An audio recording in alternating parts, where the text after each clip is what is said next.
Welcome to మోరాంజీ seven ఛానల్కి స్వాగతం సుస్వాగతం.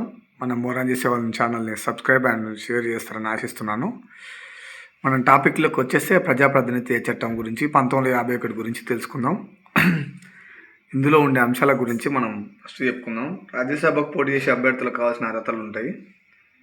ఇది 1951లో వచ్చింది ఈ చట్టం. అలాగే లోక్సభకు పోటీ చేసే అభ్యర్థుల అర్హతలు అనర్హతల గురించి తెలుపుతుంది. క్రింది సందర్భాల్లో అంటే పార్లమెంట్, రాష్ట్రాల శాసనసభలకు పోటీ చేసే అభ్యర్థులు అనర్హులు ఎప్పుడు ప్రకటిస్తారనే దాని గురించి తెలియజేస్తుంది.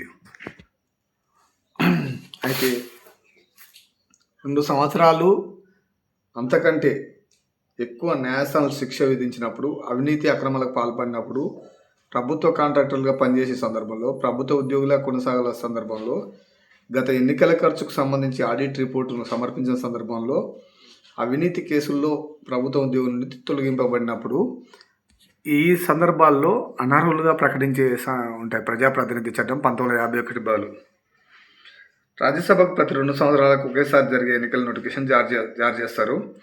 లోక్సభకు ఎన్నికల నోటిఫికేషన్ జారీ చేయడం అనేది ఉంటుంది. దీని ప్రకారంగా ఎన్నికల కమిషన్ యొక్క ముఖ్య విధుల గురించి కూడా తెలుపుతుంది. అందులో ముఖ్య ఎన్నికల అధికార విధులు, జిల్లా ఎన్నికల అధికార విధులు, ఎన్నికల పరిశీలకుల గురించి తెలుపుతుంది, రిటర్నింగ్ అధికారి గురించి తెలుపుతుంది, ప్రిసైడింగ్ అధికారుల గురించి తెలుపుతుంది, పోలింగ్ కేంద్రాల గురించి తెలుపుతుంది, ప్రిసైడింగ్ అధికారుల విధుల గురించి తెలుపుతుంది, పోలింగ్ అధికారుల విధులు, రిటర్నింగ్ అధికారి, అసిస్టెంట్ రిటర్నింగ్ అధికారి, ప్రిసైడింగ్ అధికారి, ఇతర పోలింగ్ అధికారుల గురించి, ప్రభుత్వ ఉద్యోగులు గురించి తెలుపుతుంది. తర్వాత 29A ఈ సెక్షన్ గురించి తెలుసుకుందాం.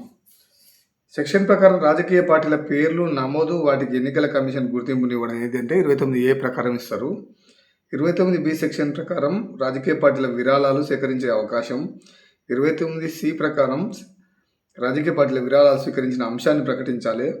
30వ సెక్షన్ ప్రకారం ఎన్నికల పోటీ చేసేవారు తమ నామినేషన్లు దాఖలు చేసే తేదీల ఖరారు. 31వ సెక్షన్ ప్రకారం ఎన్నికల నోటిఫికేషన్ విడుదల. 32 సెక్షన్ వచ్చేసి నామినేషన్లు దాఖలు చేయట. 33B సెక్షన్ వచ్చేసి పోటీ చేసిన అభ్యర్థుల గురించి సమాచారం తెలపడం. మనం ఇందులో ఒక పార్ట్ 1 వీడియోలో ఇది చెప్పుకుందాం. పార్ట్ 2 కూడా చెప్తాను.